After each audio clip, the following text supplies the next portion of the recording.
नमस्कार दोस्तों, मैं हूं सर्वेश यादव और स्वागत है आपका एलिवेट कोचिंग के ऑफिशियल यूट्यूब चैनल पर।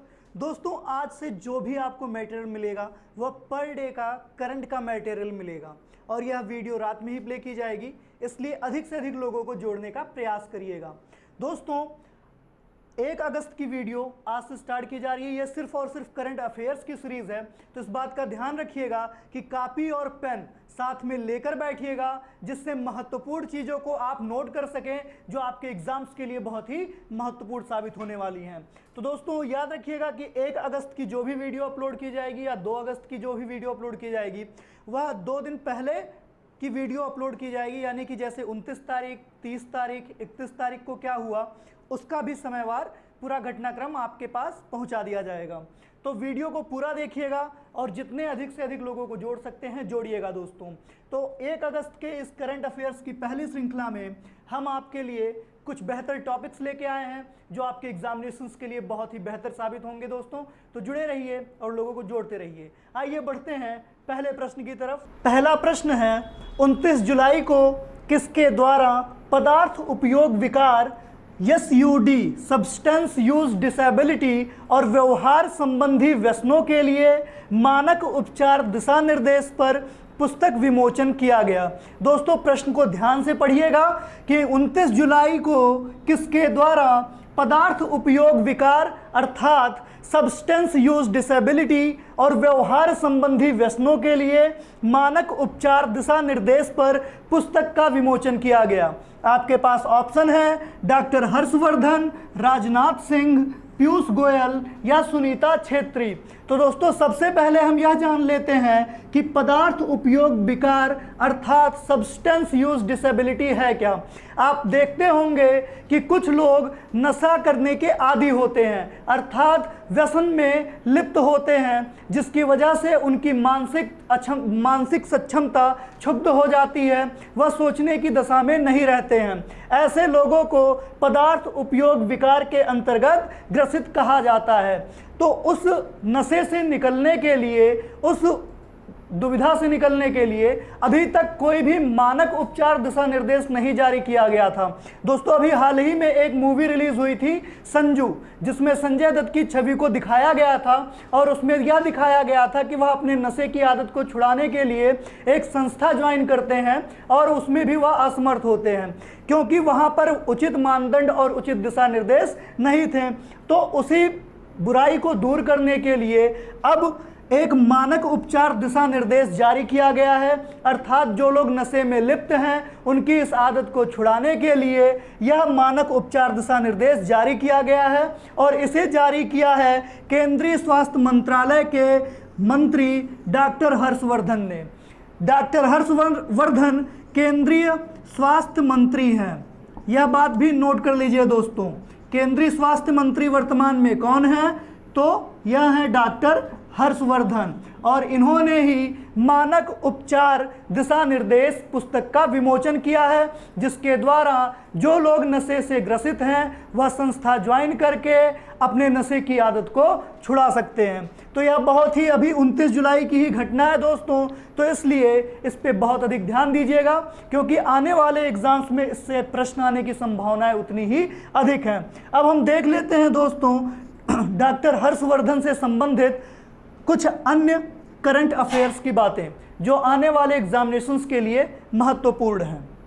मानक उपचार दिशा निर्देश जारी करने के साथ साथ डॉक्टर हर्षवर्धन ने अन्य कार्य भी किए हैं जिनसे आने वाले एग्जाम्स में प्रश्न पूछे जाने की संभावना है। तो हम एक नज़र उस पर भी डाल लेते हैं दोस्तों।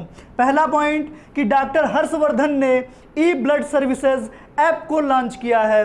अब यह जान लीजिए कि ये जो ऐप इन्होंने लॉन्च किया है ई ब्लड सर्विसेज, यह कैसा ऐप है दोस्तों। कभी कभी आकस्मिकता की स्थिति में जब कोई दुर्घटना हो जाती थी और उस दुर्घटना के कारणवश किसी भी रोगी के अंदर खून की कमी हो जाती थी, तो उस तक खून की सुविधा को मुहैया कराने के लिए केंद्रीय स्वास्थ्य मंत्री डॉक्टर हर्षवर्धन ने ई ब्लड सर्विसेज ऐप को लॉन्च किया ताकि यह असुविधा दूर की जा सके। इसके बाद अगला पॉइंट दोस्तों, संक्रामक रोगों की जांच के लिए आई लैब लॉन्च किया। डॉक्टर हर्षवर्धन ने इन्फेक्शियस डिजीज डायग्नोस्टिक लैब यानी कि आई लैब को लॉन्च किया है। इसके द्वारा जो लोग किसी संक्रामक रोग से जूझ रहे हैं और वह अस्पताल आने में असमर्थ हैं, उन तक आई लैब की सुविधा मुहैया कराई जाएगी। इस आई लैब को लॉन्च करने के लिए दोस्तों एक ट्रक के अंदर ही पूरी पैथोलॉजी की चीज़ें फिट कर दी गई हैं, अर्थात यह भारत का पहला मोबाइल लैब होगा जिसके द्वारा संक्रामक रोगों के जांच के लिए घर घर तक सुविधा पहुंचाई जा सकती है। वर्तमान समय में आई लैब का सबसे पहला प्रयोग कोविड-19 के जांच में किया गया है दोस्तों। अगला जो पॉइंट है वह यह है कि ड्रग डिस्कवरी हैकाथन 2020 का आयोजन केंद्रीय स्वास्थ्य मंत्री डॉक्टर हर्षवर्धन और शिक्षा मंत्री रमेश पोखरियाल निशंक ने एक साथ मिलकर आयोजित की।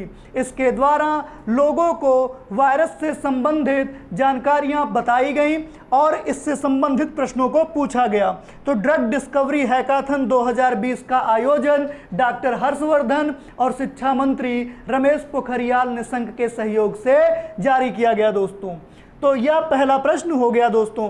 अभी मैंने आपको हाल ही में बताया कि पदार्थ उपयोग विकार और व्यवहार संबंधी व्यसन के लिए मानक उपचार दिशा निर्देश जारी किए गए हैं। तो दोस्तों सबसे बड़ी बात यह है कि इनको रोकने के लिए भी एक प्रावधान आना चाहिए था, जो सबसे पहले वर्ष 1985 में आया था, जिसे नारकोटिक्स एक्ट 1985 के नाम से जाना जाता है, जो नशीली दवाइयों के बिक्री और खरीद पर प्रतिबंध को लगाता है, उसे बेचने वाले और उसको खरीदने वालों पर कड़े मानदंड तय करता है। लेकिन उसके बाद भी यह दवाइयाँ बाजार में उपलब्ध हैं और इस आदत को छुड़ाने के लिए ही डॉक्टर हर्षवर्धन का यह प्रयास रहा कि सही मानक उपचार दिशा निर्देश जारी किए जा सकें ताकि लोग नशे की आदत से मुक्ति पा सकें। तो अब बढ़ते हैं दोस्तों हम अपने अगले प्रश्न की तरफ। दूसरा प्रश्न है दोस्तों, हाल ही में घाटेश्वर मंदिर से वर्ष 1998 में चोरी हुई प्रतिमा को ब्रिटेन ने वापस करने का वादा किया है। चोरी हुई प्रतिमा किस देवता की प्रतिमा थी? तो दोस्तों सबसे बड़ी बात कि घाटेश्वर मंदिर कहाँ पे स्थित है, तो घाटेश्वर मंदिर राजस्थान में स्थित है। राजस्थान के चित्तौड़गढ़ में घाटेश्वर मंदिर है, जहाँ से यह प्रतिमा चोरी की गई थी दोस्तों। अब आप ये सोचते होंगे कि प्रतिमाओं को क्यों चुराया जाता है, आखिर देश हमारा है और हमारे देवता भी अलग हैं, तो इसे विदेशों में इसका क्या कार्य होता होगा? तो दोस्तों विदेशी इसका कुछ नहीं करते हैं। जो चीज़ जितनी पुरानी होती है अंग्रेज़ों को वह चीज़ उतनी ही प्रिय होती है और इसी वजह से वह पुरानी चीज़ों का संकलन रखना पसंद करते हैं। और जो घाटेश्वर मंदिर की प्रतिमा चोरी की गई थी वह वर्ष 1998 में चोरी की गई थी, यानी कि यह प्रतिमा तस्करी का एक हिस्सा था दोस्तों, जिसके दौरान घाटेश्वर मंदिर से प्रतिमा को चुरा लिया गया था। आपके पास ऑप्शन है नटेश शिव की प्रतिमा, ब्रह्मा की प्रतिमा, विष्णु की प्रतिमा या कृष्ण की प्रतिमा। तो दोस्तों जिस प्रतिमा की चोरी हुई वह नटेश शिव यानी कि शंकर जी की प्रतिमा थी और शंकर जी की प्रतिमा को वर्ष 1998 में ही चुरा लिया गया था। आप सोचते होंगे शंकर जी तो इतने बलशाली हैं, त्रिशूल लिए रहते हैं, सांप ओप हैं उनके गले में, तो आखिर उनकी प्रतिमा कौन चुरा लिया? पर ऐसा हुआ दोस्तों वर्ष 1998 में, क्योंकि यह जो प्रतिमा थी इसकी सबसे बड़ी खासियत यह थी कि यह प्रतिमा प्रतिहार शैली में निर्मित की गई थी, इसीलिए शंकर जी स्वयं को नहीं बचा पाए। यानी कि प्रतिहार शैली में निर्मित इस प्रतिमा का इतना अधिक महत्व था कि वर्ष 1998 में इसे घाटेश्वर मंदिर से चुराकर ब्रिटेन में प्रतिमा तस्करी का कार्य किया गया। वर्तमान समय में ब्रिटेन ने आने वाले 15 अगस्त को नटेश शिव की प्रतिमा को वापस करने का वादा किया है। पहली बार ऐसा नहीं हो रहा है दोस्तों कि जिस प्रतिमाओं या वस्तुओं की तस्करी विदेशों में की गई है उन्हें वापस किया गया है। ऐसा पहले भी हो चुका है कि जो एंटीक प्रतिमाएं थीं या वस्तुएं थीं उन्हें विदेश सरकार ने वापस किया है। तो हम एक बार उन पे भी एक दृष्टि डाल लेते हैं कि किन किन वस्तुओं को विदेश से बरामद करके दोबारा भारत लाया गया है, क्योंकि यह आने वाले एग्जामिनेशंस में पूछे जा सकते हैं दोस्तों। इससे पहले दोस्तों 17वीं शताब्दी में निर्मित नवनीत कृष्ण की मूर्ति और दूसरी शताब्दी में चूना पत्थर स्तंभ को अमेरिका सरकार ने 15 अगस्त 2019 को भारत को लौटाया था। अब आप सोचते होंगे कि भारत सरकार के पास ये प्रतिमाएं वापस की जाती हैं क्या, लेकिन नहीं, यह प्रतिमाएं वापस की जाती हैं ASI के पास, आर्कोलॉजिकल सर्वे ऑफ इंडिया के पास। भारतीय सर्वेक्षण पुरातत्व विभाग जो है वह इन सभी प्रतिमाओं का कलेक्शन अपने पास रखता है और उस पर शोध करता है। तो अमेरिका सरकार या जिस भी देश ने पुराने और प्राचीन प्रतिमाओं को लौटाया है वह ASI यानी कि आर्कियोलॉजिकल सर्वे ऑफ इंडिया के पास सुरक्षित रखे जाते हैं। अगला जो काम किया गया दोस्तों वह 12वीं शताब्दी में निर्मित बुद्ध की कांस्य की प्रतिमा को स्कॉटलैंड यार्ड, जो कि स्कॉटलैंड की पुलिस है, उसने 15 अगस्त 2019 को भारत सरकार को लौटाया। यानी कि किसको दिया? ASI को, आर्कियोलॉजिकल सर्वे ऑफ इंडिया को। इसके बाद दोस्तों गुजरात में ब्रह्मांडी की मूर्ति कला को अमेरिका सरकार ने वर्ष 2017 में ही लौटाया था। यह जो ब्रह्मांडी की मूर्ति कला गायब हुई थी यह गुजरात में स्थित रानी के वाव से गायब हुई थी दोस्तों, जिसको वर्ष 2017 में अमेरिका ने ASI को सौंप दिया। अब दोस्तों एक बार हम एक नज़र डाल लेते हैं आर्कियोलॉजिकल सर्वे ऑफ इंडिया पे। इसकी स्थापना कब हुई, इसके महानिदेशक कौन हुए, या स्थापना के समय इसके निदेशक कौन थे, क्योंकि इनसे भी प्रश्न पूछे जाते हैं दोस्तों। आर्कियोलॉजिकल सर्वे ऑफ इंडिया की जो स्थापना हुई थी वह हुई थी वर्ष 1861 ईस्वी में, और इसका मुख्यालय जो है वह वर्तमान में नई दिल्ली में स्थित है। यानी कि आर्कियोलॉजिकल सर्वे ऑफ इंडिया का जो मुख्यालय है वह नई दिल्ली में है, और इसके संस्थापक थे दोस्तों अलेक्जेंडर कनिंघम। आपको याद होगा अलेक्जेंडर कनिंघम के बारे में। जब भारत में सबसे पहले पुरातत्व सर्वेक्षण प्रारंभ हुआ था, जब मोहनजोदड़ो और हड़प्पा का कार्य प्रारंभ हुआ था खुदाई का, तब अलेक्जेंडर कनिंघम ने आर्कियोलॉजिकल सर्वे ऑफ इंडिया की नींव डाली थी। और इसके जो प्रथम भारतीय महानिदेशक हुए दोस्तों वह थे दयाराम साहनी, जिन्होंने 1921 में हड़प्पा की सभ्यता को खोजा था। तो इस ध्यान रखिएगा इस बात को कि आर्कियोलॉजिकल सर्वे ऑफ इंडिया की स्थापना वर्ष 1861 ईस्वी में हुआ। इसका मुख्यालय नई दिल्ली में है। इसके संस्थापक थे अलेक्जेंडर कनिंघम। इसके प्रथम भारतीय महानिदेशक थे दयाराम साहनी, जिन्होंने 1921 में हड़प्पा को खोजा। और इसके वर्तमान महानिदेशक हैं वी विद्यावती। और जब से यह संस्था बनी है दोस्तों तब से लेके अब तक कुल 31 महानिदेशक हो चुके हैं, और वी विद्यावती जी 31वें महानिदेशक हैं आर्कियोलॉजिकल सर्वे ऑफ इंडिया के। तो यह दोस्तों पूरा डिस्क्रिप्शन हो गया ASI के बारे में, आर्कियोलॉजिकल सर्वे ऑफ इंडिया के बारे में। तो दोस्तों अब बढ़ते हैं हम अगले प्रश्न की तरफ। दूसरा प्रश्न है दोस्तों, हाल ही में ईरान ने सैन्य अभ्यास के दौरान, यहाँ पे अभ्यास नोट कर लीजिएगा, सैन्य अभ्यास के दौरान भूमिगत बैलिस्टिक मिसाइल का प्रक्षेपण किया है। भूमिगत बैलिस्टिक मिसाइल का प्रक्षेपण किया है। इस सैन्य अभ्यास का नाम क्या था? आपके पास ऑप्शन है अकबर, हबीब ए मुस्तफ़ा, पायंवर ए आजम 14 या सुरा। तो दोस्तों अभी हाल ही में ईरान ने भूमिगत बैलिस्टिक मिसाइलों का प्रक्षेपण किया है। कोई भी देश भूमिगत बैलिस्टिक मिसाइलों का प्रक्षेपण सिर्फ इसलिए करती है ताकि वह किसी अन्य देश से अपने देश को सुरक्षा प्रदान कर सके। मान लीजिए कोई देश A है और कोई देश B है, और यह दोनों पड़ोसी देश हैं। तो ऐसी स्थिति में यदि कोई अनबन हो जाती है और अनबन की स्थिति में जो देश A है वह देश B पर हमला कर दे, तो उस हमले से बचने के लिए जो देश B है जो भी सुरक्षा उपबंध करता है वही उसके भूमिगत बैलिस्टिक मिसाइल के प्रक्षेपणों के अंतर्गत निहित होता है। इसीलिए ईरान ने अपने पड़ोसी देशों या अन्य देशों से सुरक्षा प्राप्त करने के लिए, उनसे बचने के लिए भूमिगत बैलिस्टिक मिसाइल का प्रक्षेपण किया है, और यह एक सैन्य अभ्यास के दौरान किया गया दोस्तों। ईरान में एक सैन्य अभ्यास चल रहा था और उसी सैन्य अभ्यास के दौरान हार्मुज जलसंधि के पास यह भूमिगत बैलिस्टिक मिसाइल का प्रक्षेपण किया गया है। आपको वही बताना है और इसके लिए आपके पास 4 ऑप्शन है। पहला है अकबर, दूसरा हबीब ए मुस्तफ़ा, तीसरा पायंवर ए आज़म 14 और चौथा सुरा। तो आपका सही ऑप्शन है दोस्तों पायंवर ए आज़म 14। ईरान का जो सैन्य अभ्यास था उसका नाम है पायंवर ए आज़म 14। इसी सैन्य अभ्यास के दौरान ईरान ने भूमिगत बैलिस्टिक मिसाइलों का प्रक्षेपण किया और इसके द्वारा उसने अपनी सैन्य शक्ति को और भी मजबूत किया है दोस्तों।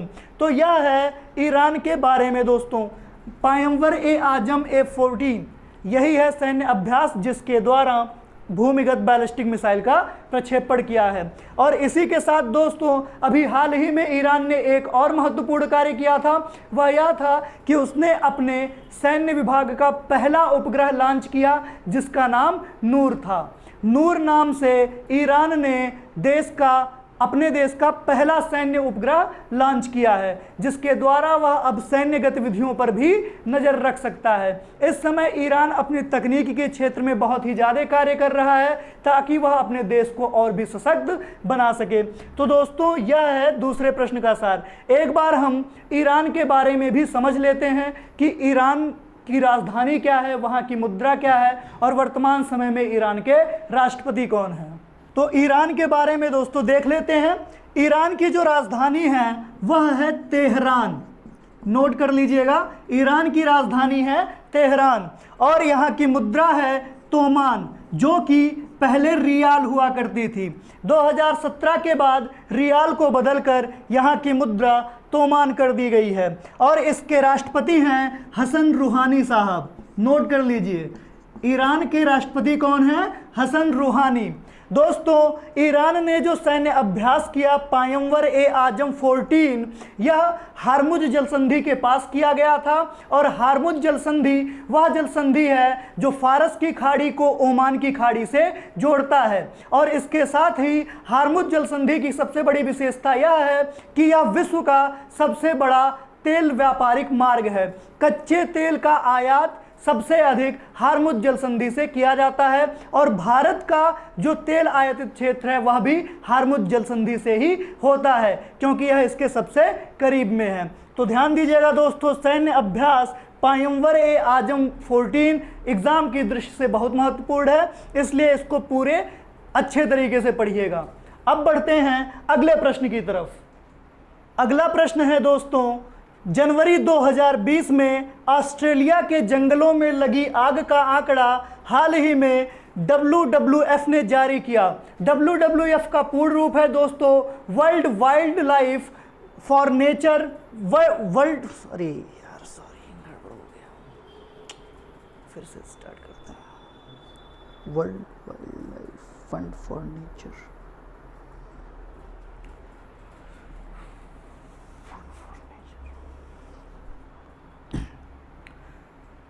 अगला प्रश्न है दोस्तों, जनवरी 2020 में ऑस्ट्रेलिया के जंगलों में लगी आग का आंकड़ा WWF ने जारी किया और इस आंकड़े के द्वारा किस प्रजाति को रेड बुक में रखा गया है। सबसे पहले तो दोस्तों WWF का पूर्ण रूप जान लीजिए। WWF का पूर्ण रूप है world wide fund for nature. World wide fund for nature यह WWF का पूर्ण रूप है। नोट कर लीजिए, world wild life fund for nature. यह प्रत्येक वर्ष वन से संबंधित रिपोर्ट जारी करता है जिसमें जानवरों से संबंधित या जंगलों में निवास करने वाली प्रजातियों से संबंधित रिपोर्ट होती है।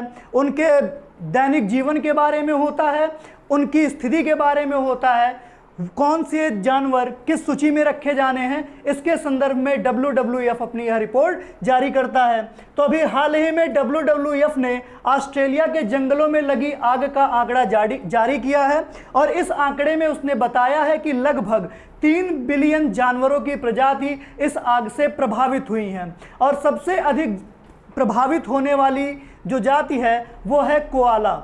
सबसे अधिक प्रभावित हुई है इस आग में कोआला प्रजाति, जिसको उसने रेड बुक की सूची में नामांकित किया है दोस्तों।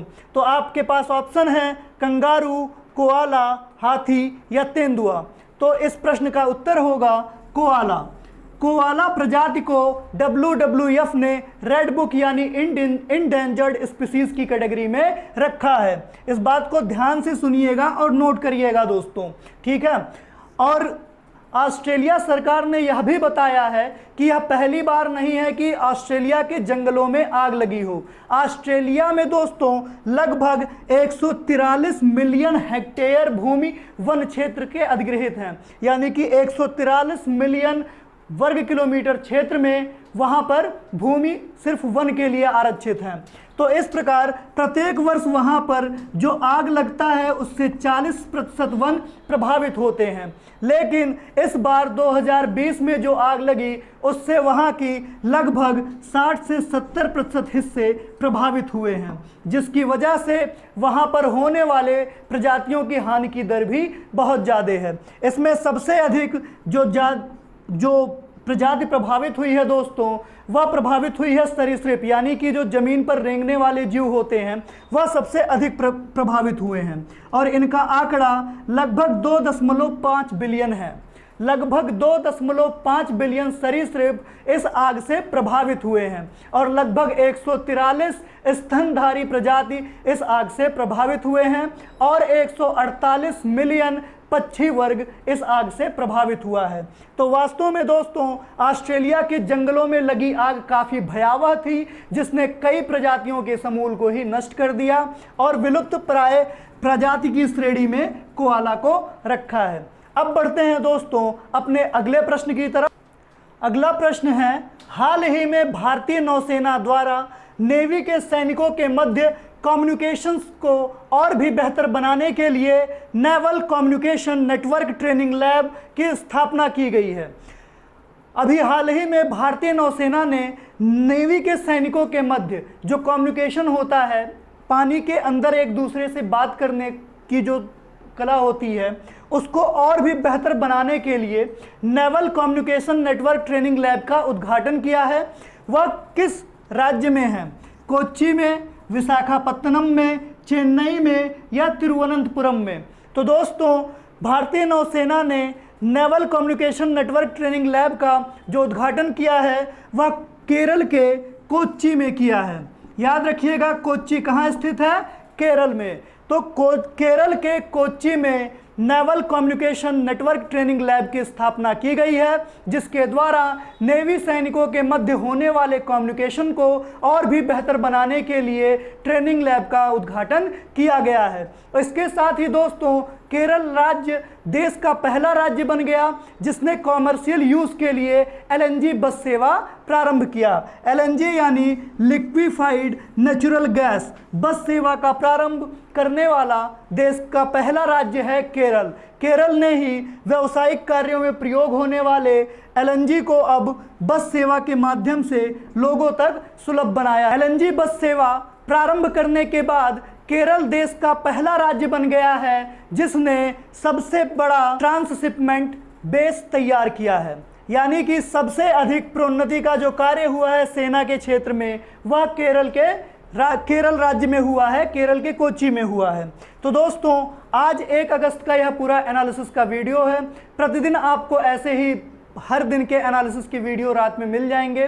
तो वीडियो अच्छी लगी हो दोस्तों तो लाइक करिए, शेयर करिए और अधिक से अधिक लोगों को हमारे साथ जोड़ने का प्रयास करिए। बहुत बहुत धन्यवाद।